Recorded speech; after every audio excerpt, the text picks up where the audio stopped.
Good afternoon or good morning, everybody. Thank you for joining us. My name is Andy Carlson. Today we are going to talk about state higher education finance, data findings and implications for fiscal year 15 and 2016. We're going to be relying on two reports. I will begin just by kind of going over the agenda and introducing the SHEF report that I think most people on the call, on the webinar, are familiar with. SHEO's SHEF report, and then I will turn it over to Sophia to go over the findings, and then we're going to turn it over to the Center on Budget and Policy Priorities. Mike Mitchell and Mike Leachman are going to talk about their report, which is very similar to SHEF with one small and critical detail that I'll go over here shortly, and they're going to talk about the findings from their analysis and go over the broader context of state budget and policy. So the main difference between the two reports is the data we're going to present in SHEF is going to look at kind of a 2008 to 2015 time frame, 2008 being the high point before the Great Recession, 2015 being the most recent year that we have SHEF data available. Center on Budget and Policy Priorities for the last 4 years has done an analysis that looks very similar to SHEF with one key difference, is that they pull data from 3 different sources to do a good estimate of the current fiscal year. So their report is going to look at 2008 to 2016. The data they use to do that estimate for 16 is grapevine appropriations data, College Board data on tuition rates, and they use SHEF enrollment data for 2015 and at a state level and estimate that out for 2016. Before I turn over to Sophia Latterman to go over the findings from the SHEF report, I wanted to just give a little bit of history on the SHEF project. So SHEF stands for State Higher Education Finance Survey, and SHEO has done this report every year since 2004 when we released a report for fiscal year 2003. We have data now going back all the way to 1980. And it's really a state-level view of higher education revenue over time. And it's really important to highlight that it's revenue. We're not looking at expenditures in any way, stretch, or form. There's significant online resources that we've added the last couple of years that are available on the SHEF website, and I'd encourage you to take a look at those.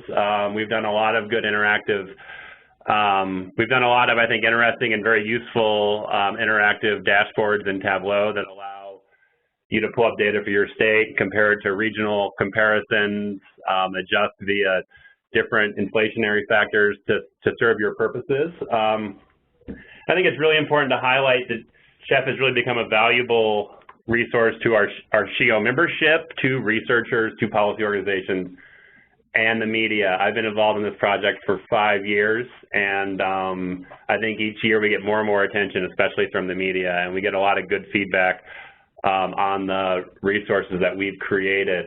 With that said, 5 years is plenty of time to be involved in a project, and I do want to acknowledge the great work that Sophia Latterman did this year on the SHEF project.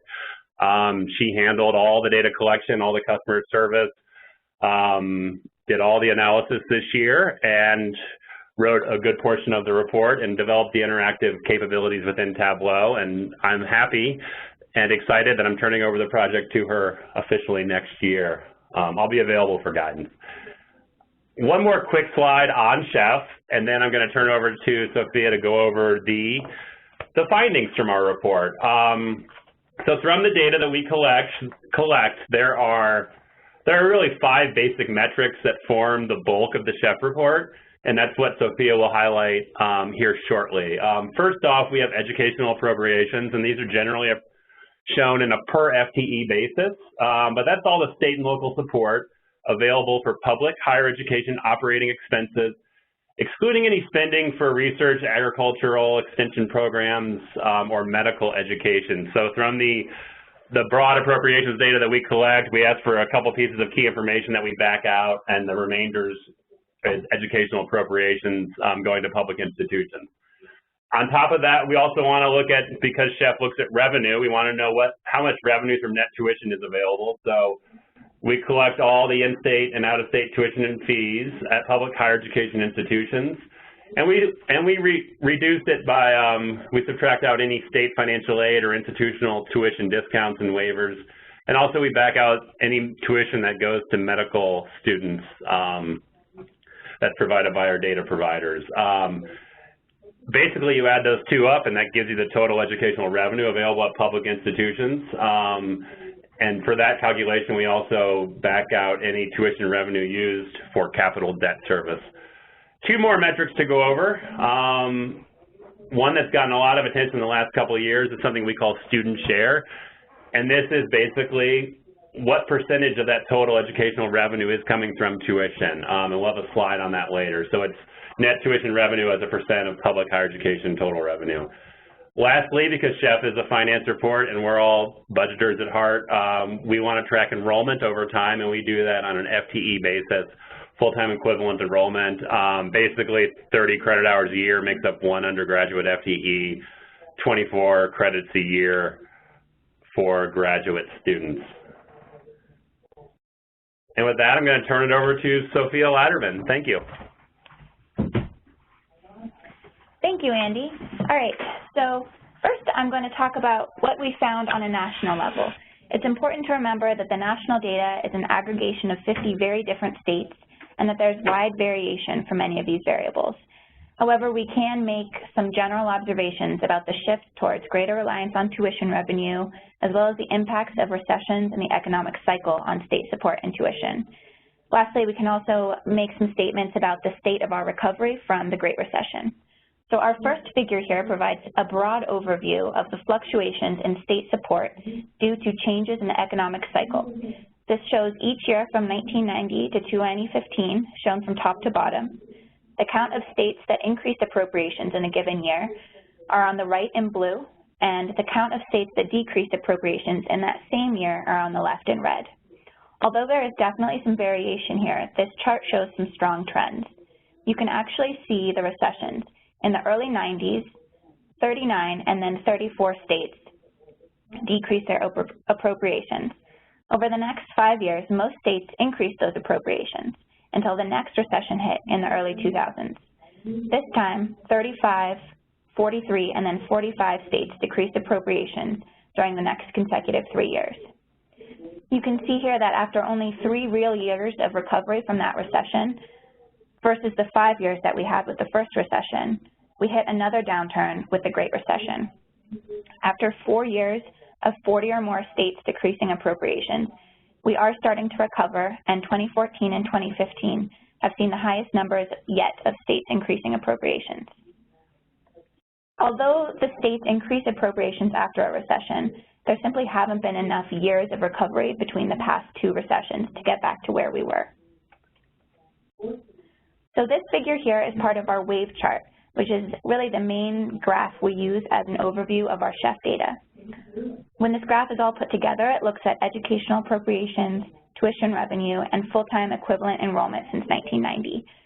Here, we're just seeing the educational appropriations component, or the component of revenue that comes from state support. The length of the blue bars here corresponds to educational appropriations per student, going from 1990 on the left to 2015 on the right. The gray arrows point to economic recessions. So the data here really elaborates on what the previous chart showed, that the educational appropriations recovered well after the early 90s recession, reaching a high point of $9,120 per student in 2001. Then the next recession hit, and there were only those 3 years of recovery and increased appropriations before the Great Recession began.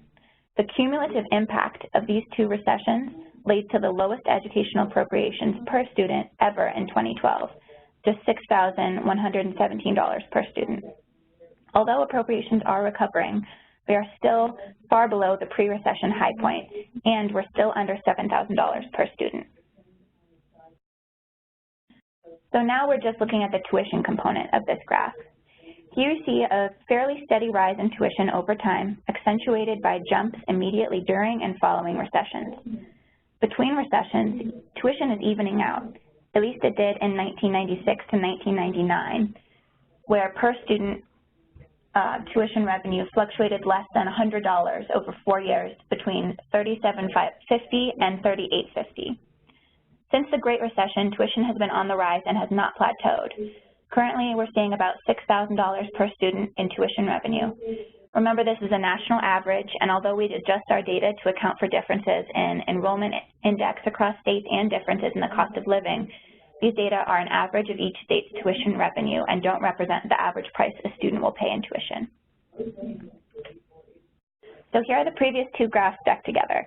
If you've seen the SHEF report, this image is probably familiar.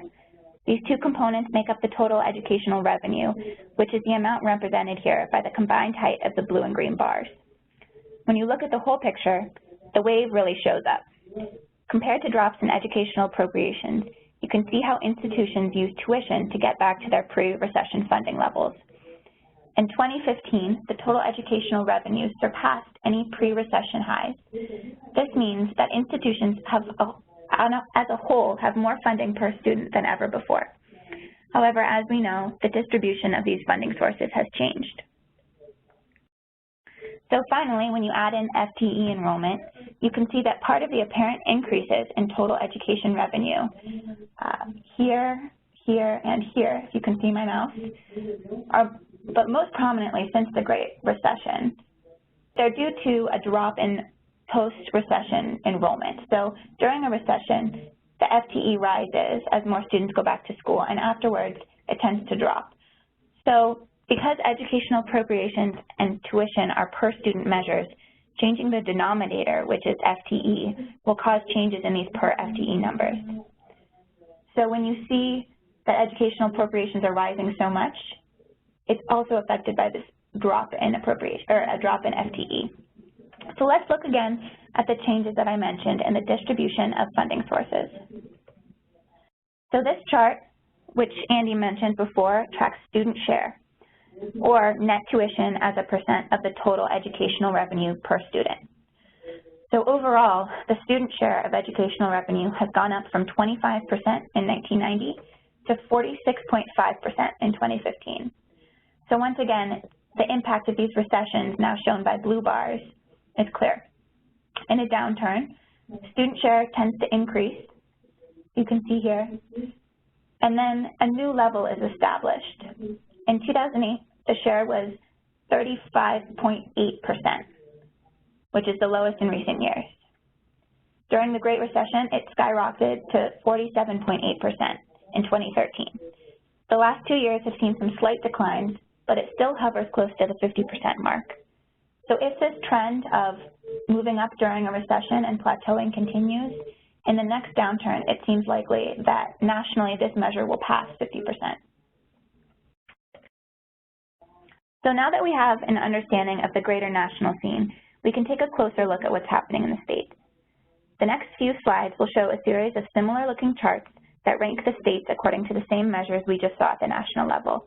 However, these charts show the percent change in dollars since before the start of the Great Recession in 2008. So first, we have full-time enrollment. It's important to note here that these charts are different than the ones you may have seen in the SHEF report. Instead of the traditional 5-year look we used in the SHEF report, we're looking at differences in FTE from 2008 to 2015. So the red line here shows the U.S. average of an 8.6% increase in FTE since the recession. States are ranked from lowest at West Virginia, showing an actual decrease of 1%, to 29% increase in enrollment in Idaho. This next chart shows the percent change in educational appropriations from before the Great Recession. Again, this is percent change from 2008 to 2015. So while the U.S. in total had a 15.3% decrease, some states were hit harder. See Louisiana with a 41.2% reduction in educational appropriations. On the other hand, Montana, Wyoming, Alaska, and North Dakota all saw overall increases in appropriations during the same time frame. It's interesting to note that these are all Western states. And you may notice that I didn't mention Illinois. Illinois shows the highest increase at 38.2%, but this is due to additional funding used to backfill their historically underfunded higher education pension system. This year's SHEF report has a case study that gives more context on this situation. Now we can take a look at net tuition as a percent of all educational revenue. aka the state version of that student share line graph we saw before. Unlike the other state charts, this measures the student share for 2015 only. It does not show change over time.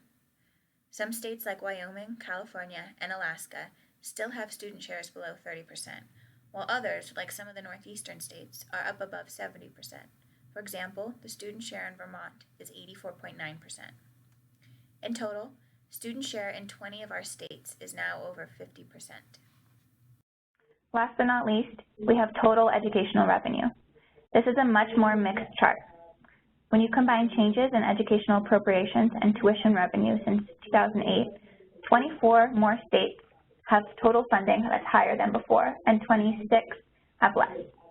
So again, remember that Illinois' figure doesn't represent additional funding for students. Something else is going on there. So in total, Nevada saw the largest decrease in total revenue, 17.7%. And it's interesting to note that throughout these charts, states move from left to right. So they don't stay in the same place when you're looking at the tuition chart versus the educational appropriations versus revenue. However, from year to year in the same chart, they don't really move around. So states with high tuition stay on the high end of tuition year after year, despite overall increases in every state. States with high appropriations tend to remain higher than the other states. So their relationships to each other, with some exceptions, don't really change. So I hope you found this information informative and useful. Now I'm going to turn it over to our friends at the Center for Budget and Policy Priorities, who will talk about the context and implications of these changes in higher education finance.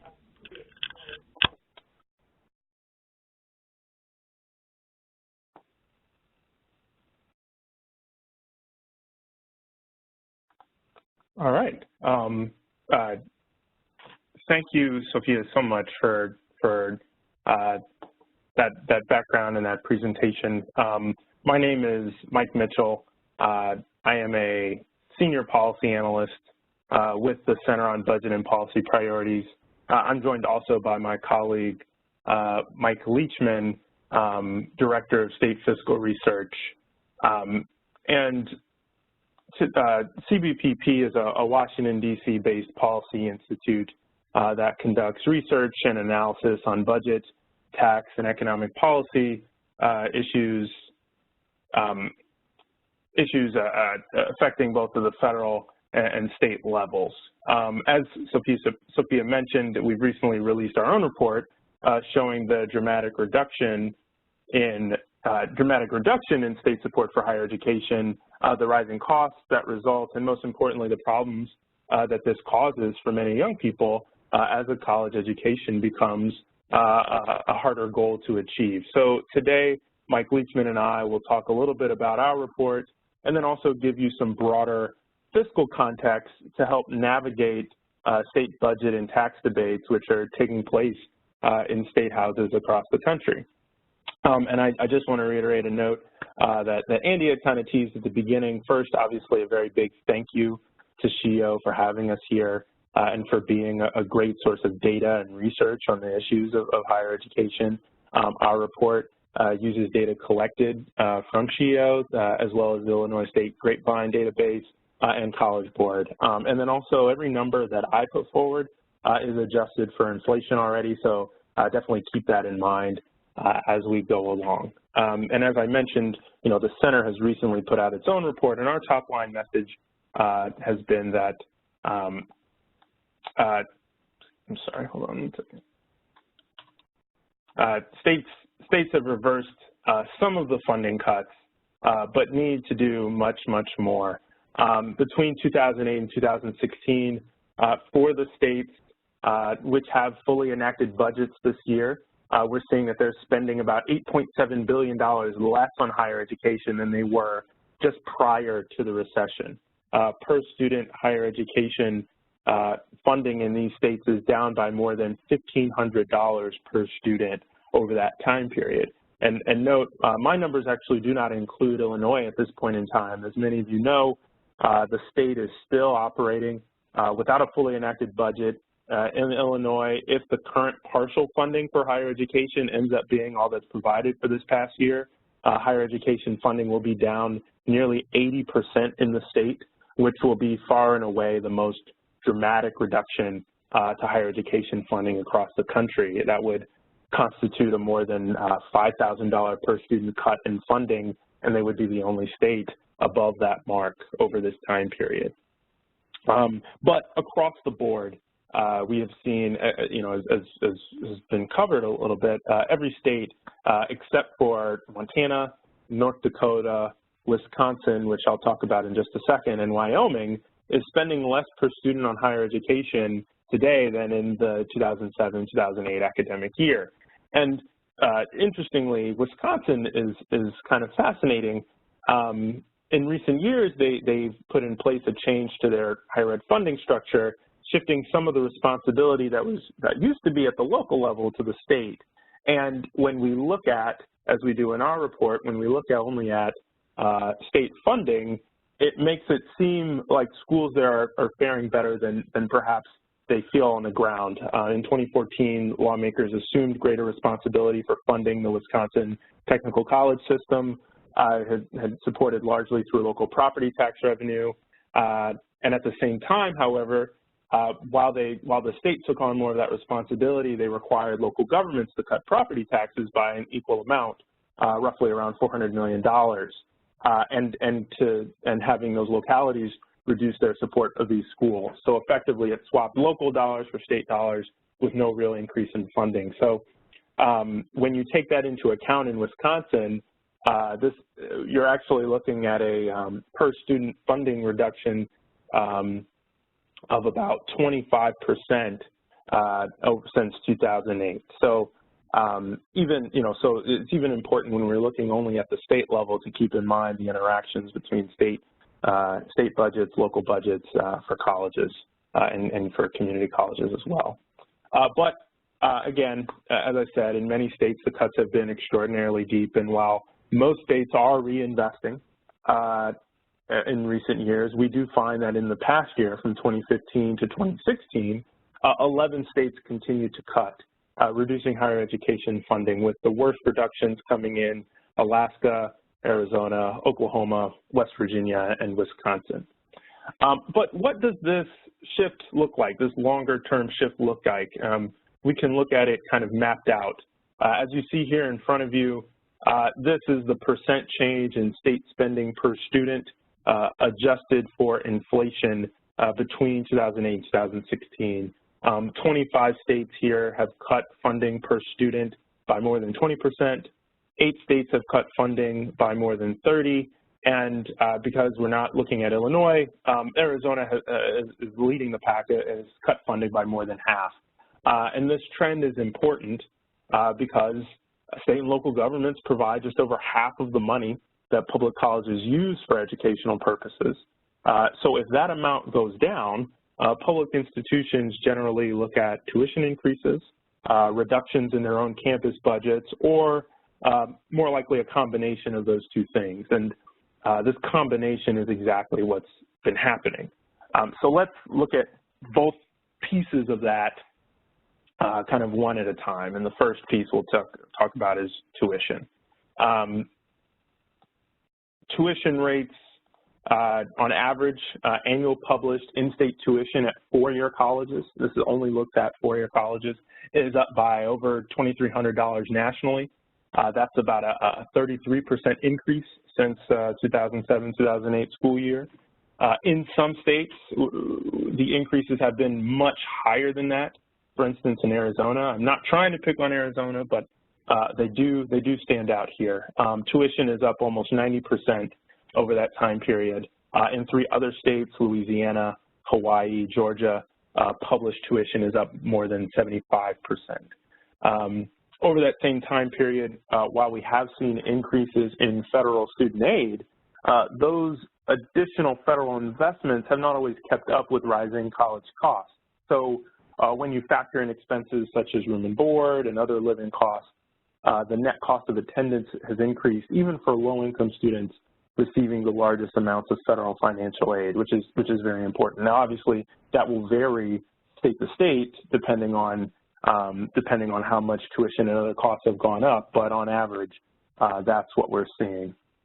And as these costs increase, students take on students have the potential to take on higher levels of debt to pay for their education.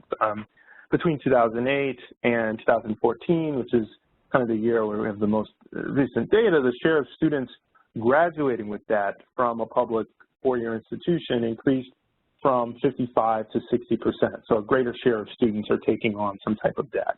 And the average amount of debt incurred by the average bachelor's degree recipient with loans grew roughly 18%.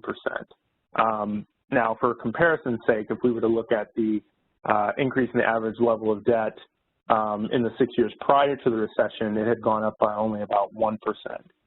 So we have not only students taking on greater share of debt, a greater amount of debt, a greater share of students are doing so, and it appears to be going up a little bit quicker than pre-recession, the years leading up to the recession. And again, we can do the same thing that we did for funding and look at that map for tuition over this time period. So here what you can see is the percent change in average tuition at public four-year colleges from 2008 to 2016. And there have been steep tuition increases kind of across the board. In 7 states, it's gone up by more than 60%. In 14 states, it's up by more than 40%, and in 39 states, it's up by more than 20%. I do want to point out, though, that in more recent years, as states have put more resources back into their higher education systems, we have seen kind of the year-over-year tuition increases are much more moderate. They are still above inflation, but they're more moderate than they were kind of in the throes of the recession. So that's an encouraging trend that we see in the numbers.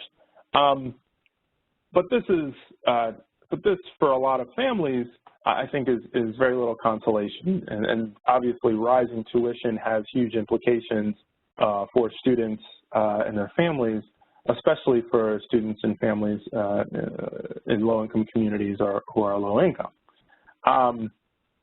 Rising tuition and the threat of debt on the front end raises concerns about deterring students from even applying to college. Increased costs may nudge high-achieving students to shy away from more selective institutions. And this is especially significant, we also see for students of color, where rising tuition may threaten trends towards greater diversity on campus. And there's been really interesting research in the past few years highlighting that issue. For students already in college, as costs rise, it may push certain students to take a semester or two off to help save money, which is a fraught road if those students don't ever re-enroll.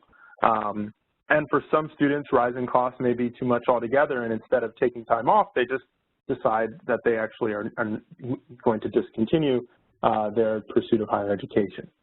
But even for students that do persist and graduate, there is some early research showing that high college debt may have an impact on rates of entrepreneurship, where essentially taking on greater levels of student loans crowds out an individual's ability to finance their own starting a business. And that would be something, obviously, where, we're very concerned where students get a degree, and that allows them to earn more, it allows them, gives them the skills and tools needed to start a business. But even if they get the degree, if they're saddled with levels of debt or kind of worrying levels of debt, then it might deter them all the same. So even for students who graduate, that's something that we need to keep in mind. So this is one half of the issue, right, is rising tuition and the impacts and the kind of costs to students. But the other half of the equation is that many colleges not only had to increase tuition, but had to put in place cuts across their campus systems or on specific campuses. And so what does that look like? Well, many institutions eliminated faculty positions, perhaps increased class sizes, froze staff salaries, and instituted furloughs.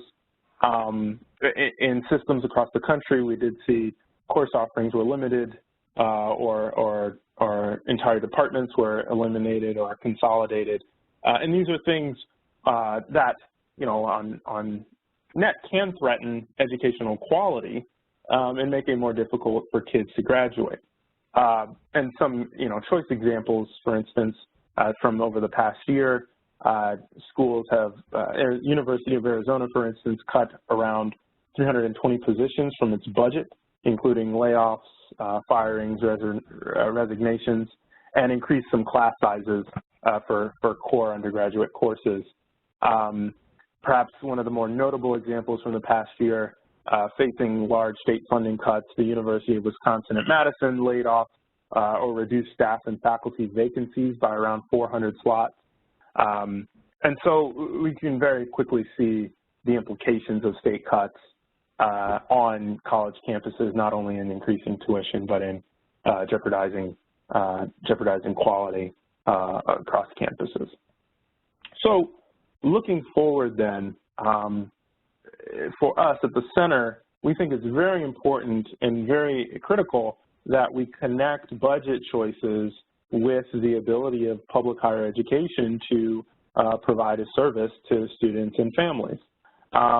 As my colleague Mike Leachman will detail in just a minute, the state cuts that have taken place over the past few years that have caused the problems that we're talking about today come in part because state revenue collapsed in the worst, economic downturn of a lifetime, but that's not the whole story.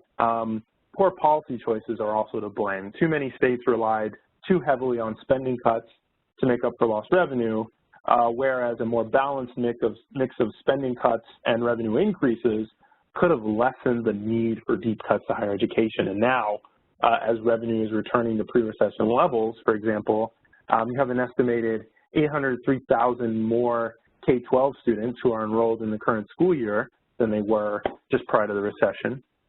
We know that there are about 1.56 million inmates in state prisons who are, and corrections costs are taking up a growing share of state budgets. And so there are other pressures that states are trying to juggle and grapple with. So it'll take a concerted effort to think more holistically about increasing investments in higher education if we're trying to break some of the recent trends of divestment moving forward. But at this point, I'm going to hand it over to my colleague Mike Leachman, who will discuss a little bit further the fiscal context underlying the state of higher education across the country. Great, thanks Mike, and thanks also to Sophia and Andy. We, as Mike said, appreciate SHEO very much and appreciate the opportunity to be on this webinar with all of you. Now, there are 4 ways in which these are really historic and in many ways troubling times for state finances that I'm going to talk about these next. The first is that the Great Recession did a lot of damage to state revenues, and states still haven't recovered. We've heard a little bit about this already. I mean, when we often hear the last recession described as the Great Recession, and when you look at what happened to state revenues, it's easy to understand why that term really is an apt one. State revenues fell off a cliff after the recession hit. States ultimately faced budget shortfalls totaling over $600 billion, and that's just huge. It's much bigger than the shortfalls that states faced after other recessions in the last few decades. This chart shows how much more damaging for state revenues was the Great Recession compared to the previous 2 recessions. Revenues declined much more quickly and took a much longer time to recover. The chart shows what happened over the first 5 years after the recession hit. We're now more than 7 years after it hit, and still state revenues are only about 5% above pre-recession levels adjusted for inflation. And that's far from what states need to keep up with rising needs.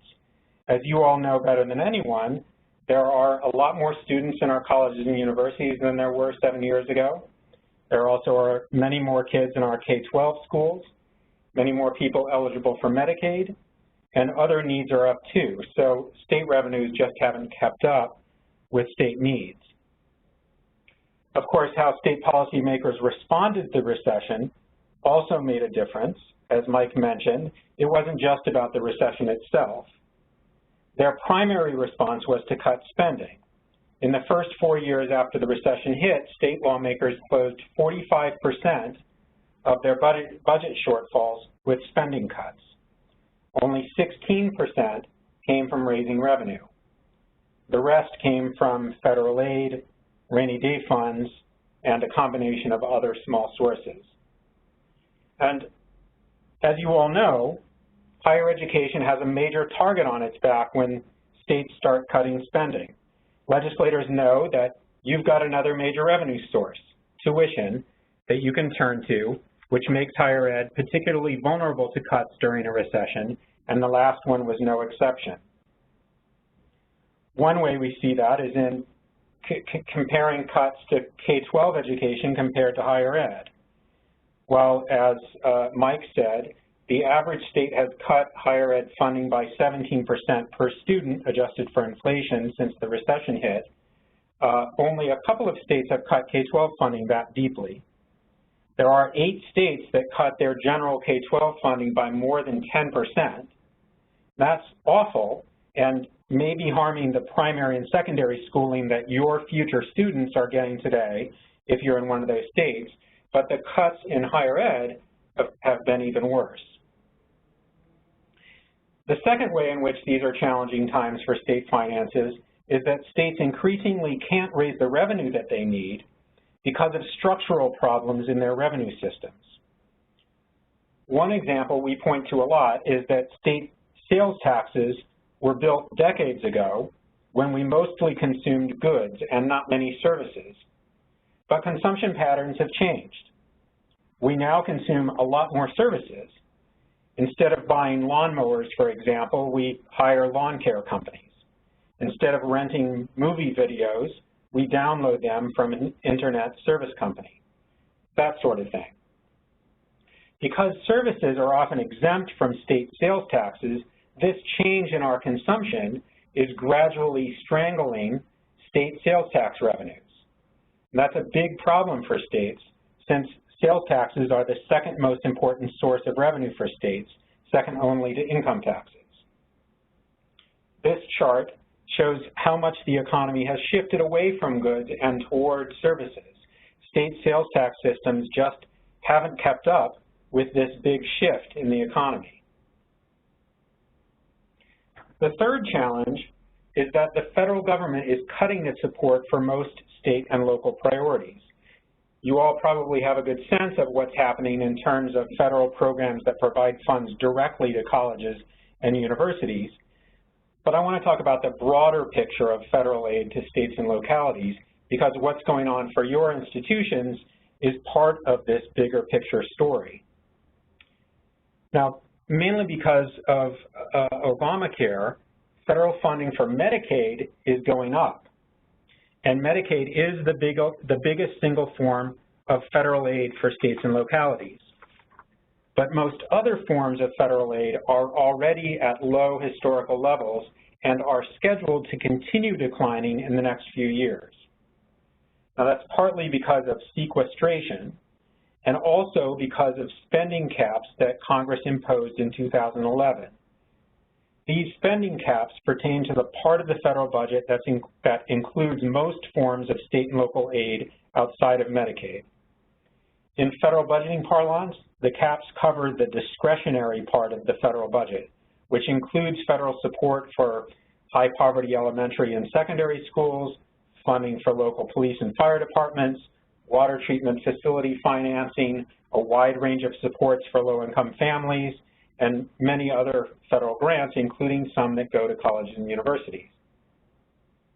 As you can see in this chart, funding for these discretionary aid programs is already at levels we haven't seen since the 1980s, and it's on track to continue to decline as a share of the economy over the next several years. That's because of the spending caps that will be in place over these coming years, and those caps will continue to reduce spending in this part of the federal budget, relative to the economy. The fourth and final challenge is that state income taxes are under attack.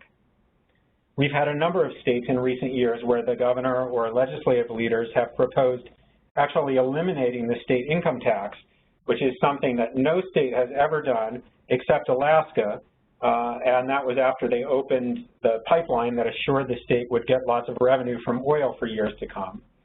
The governor there has actually proposed reinstating the income tax, by the way. And in addition to these proposals to eliminate income taxes, we've had several other states considering major income tax cuts, if not outright elimination. This trend is very serious since income taxes are the #1 tax revenue source for states. States that sharply curtail this revenue source make it that much harder on themselves to raise the revenue needed to meet state needs in the future. And we're already seeing that play out to some extent. As this chart indicates, 5 out of the 6 states that have cut their general K-12 funding the most since the recession hit also cut income taxes in recent years. And there's another reason why the attack on income taxes is so concerning. That's because income taxes are the only major state and local revenue source that asks more of rich people than it does of families living in poverty. The rates and overall system are set up so that the wealthy pay a larger share of their income in income taxes than do poor families. That's not true of the other major state and local taxes, sales and property taxes, both of which fall harder on middle and lower income people than those with the highest incomes. Because of the impact of sales and property taxes, state and local revenue systems overall are regressive. They fall hardest on those least able to pay. But if it weren't for income taxes, state and local taxes would fall even harder on families trying to make it into the middle class. And this chart provides the details on the point that I just made. It shows nationally that state and local tax systems are upside down. Without income taxes, this picture would look even worse. Now, the proponents of these tax cuts argue that lowering or eliminating income taxes will cause more businesses and people to move to the state, causing the economy to grow more rapidly. The evidence for this is surprisingly weak. States that have tried this approach in the past have typically not seen their economies surge, and the heavy majority of peer-reviewed academic literature finds that personal income tax levels have an insignificant effect on state economic growth. The heavy preponderance of the literature also finds that taxes are a minor factor in determining where people move. The question of how often even millionaires move to avoid state income taxes has been studied carefully, and the answer is that very few do. The best peer-reviewed research finds that state and local tax levels have only a tiny impact on where millionaires move, and millionaire business owners are even less likely than millionaires generally to move for tax reasons. So these are very challenging times for state finances, but these challenges can all be overcome through thoughtful policy change. Some states are taking steps to build stronger financing systems, ones that are capable of helping states meet the challenges of the new century. I want to encourage you to connect with nonpartisan fiscal policy experts in your state who can help you to engage effectively with policymakers on the issues that we've been discussing. Here at the Center on Budget and Policy Priorities, we help coordinate a network of independent fiscal policy research institutes in 41 states and the District of Columbia. That network is called the State Priorities Partnership, and this is a map of the states where these groups are working. And we'll get a list of state contacts to SHEO staff to share with you. Your leadership and your voice in state policy debates is absolutely crucial, and we look forward to working together. Thank you, Mike and Sophia. This is Andy Carlson again. I think it's really interesting how Center on Budget and Policy Priorities has really done a good look and at these things, and adding that extra year of data really does, I think that's really valuable, because it's one thing people always ask me with SHEF is, well, why can't you get that 2016 or that current year data going sooner? So I really appreciate the work that CBPP has done on that. And also the thoughtful work they've done to kind of think through some of the underlying, issues that might be leading to the situations that we find ourselves in. So with that, I appreciate it, and we will adjourn the webinar. Thank you.